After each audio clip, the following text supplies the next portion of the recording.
La doble crisis sanitaria y económica producida por el coronavirus ha puesto en jaque a los sistemas de salud y de producción alrededor del mundo.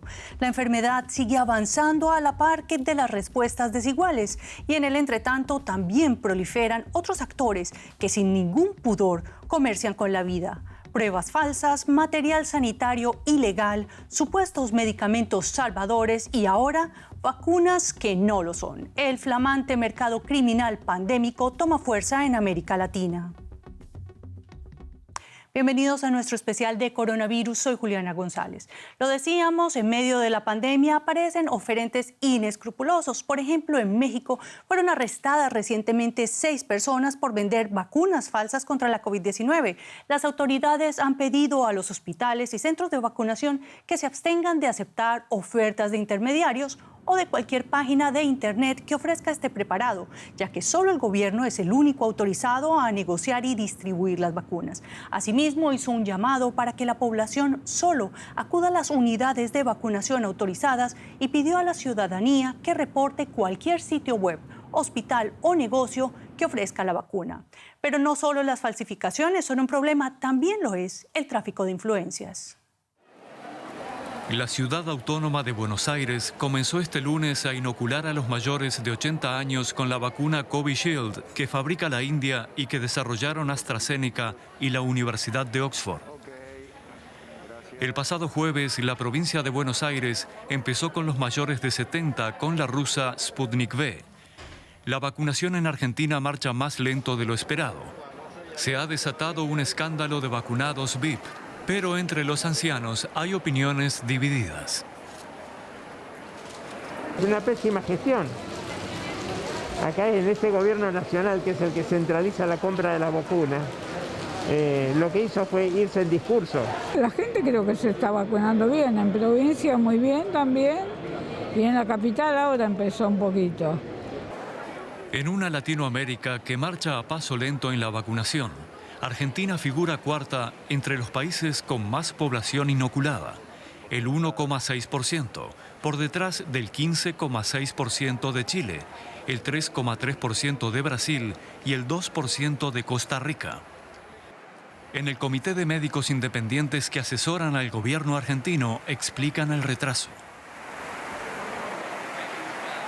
Hoy por hoy, reconocimos mismo por la Federación Rusa, no dan abasto para la producción de acuerdo a la cantidad de los países que le requerían dosis. Pero en el comité asesor del gobierno argentino destacan que la Sputnik V tiene un 92% de efectividad, mucho mayor que el 50% de la China CoronaVac que compraron Chile y Brasil. Pero en Argentina también estalló un escándalo porque políticos, empresarios y periodistas amigos del gobierno fueron vacunados, lo que le costó el cargo al ministro de Salud. El episodio de vacuna B fue un episodio que fue aislado, es un episodio realmente triste, no esperado, digamos, pero se obró rápidamente en consecuencia, ¿no? Se le solicitó la renuncia al ministro. Mientras la justicia avanza en la investigación, en esta escuela de Lanús, suburbio de Buenos Aires, inoculan hasta 120 personas por día, incluidos los fines de semana. El tema de los turnos se ha estancado un poco por el tema de la distribución de las vacunas hacia la Argentina, por eso ahora es donde el ritmo está más rápido en el tema de vacunación, así que andamos bien. Hay mucha esperanza, muchas ganas de que la población esté muy emocionada.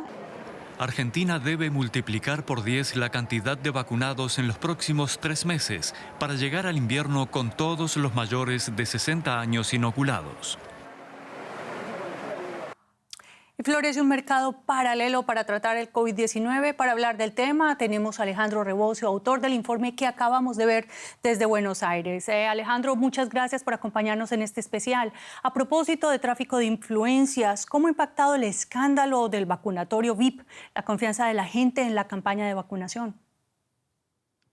El escándalo ha afectado sobre todo la confianza en el gobierno de Alberto Fernández. Ahora su nueva ministra de Salud está encargada de transparentar la vacunación, de evitar privilegiados Y mientras tanto, los mayores de 70 años y sus familiares están, algunos de ellos muy indignados porque vieron que antes que ellos fueron vacunados algunos privilegiados. El gobierno, del otro lado, la oposición obviamente arremete contra el gobierno, una oposición que en parte antes había criticado la compra de vacunas de Rusia, pero que después de la publicación sobre la efectividad de la vacuna rusa en la revista científica The Lancet, ahora ha dejado de criticarla y ahora impulsa que se acelere el proceso de vacunación en Argentina.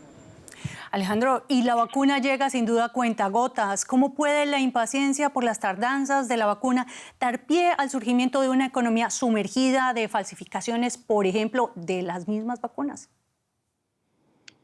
Y ha habido casos, según el diario La Nación, de robo de vacunas en algunos centros de vacunación donde al final de la jornada había algún sobrante de dosis. Se inocularon a algunas personas que no debían haberse inoculado porque no eran ni personal de salud ni mayores de 70 años. También ha habido casos donde se revendieron esas vacunas que habían llegado por la vía oficial, obviamente no por parte del gobierno, sino por empleados inescrupulosos que lo vendieron, por ejemplo, a empresarios. También hay empresarios que compran la vacuna de Pfizer, que no llega por la vía legal, pero que la consiguen de otros modos. O también ha habido un caso de un robo de dosis en la Patagonia que terminaron siendo inoculadas en un sindicato de camioneros. En definitiva, diversos casos escandalosos.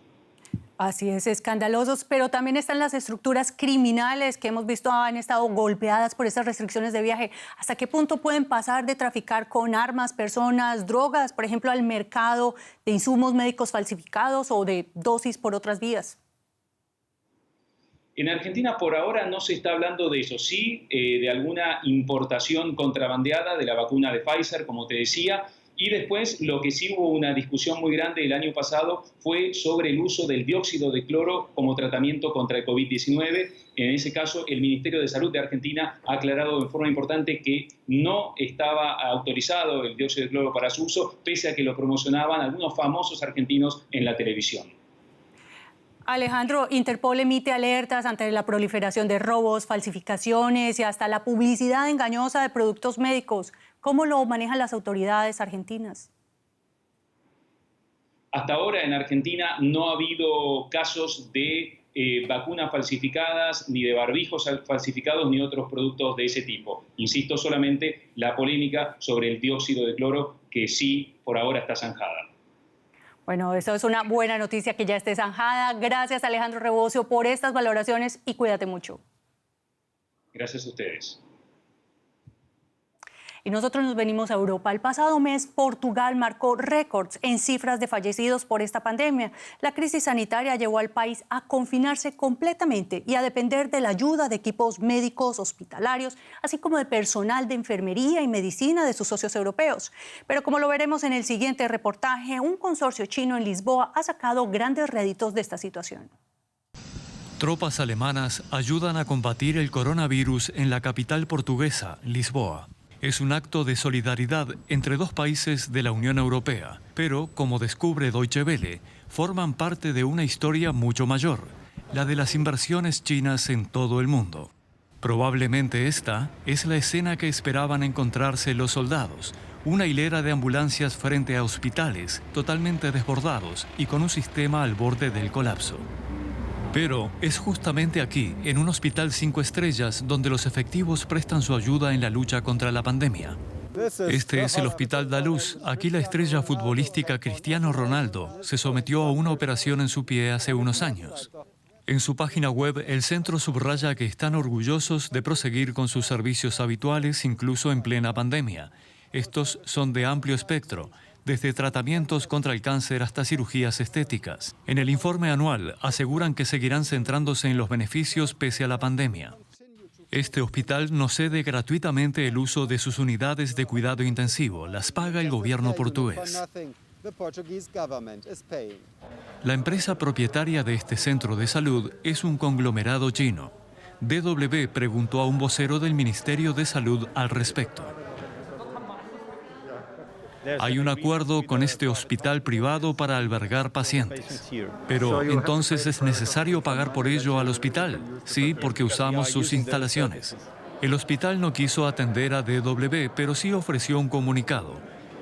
El grupo Luz Saúde, teniendo en cuenta la crisis que sufre Portugal, no pretende obtener beneficios económicos de la situación, siendo su principal objetivo ayudar al país. Consorcios chinos son propietarios de parte del sector de salud privado en Portugal. Una tendencia que preocupa a ciertos observadores. Rui Barros, periodista de investigación, desveló que en los primeros 6 meses de la pandemia, el gobierno luso pagó solo al grupo Luz Saúde unos 40 millones de euros por el uso de sus instalaciones.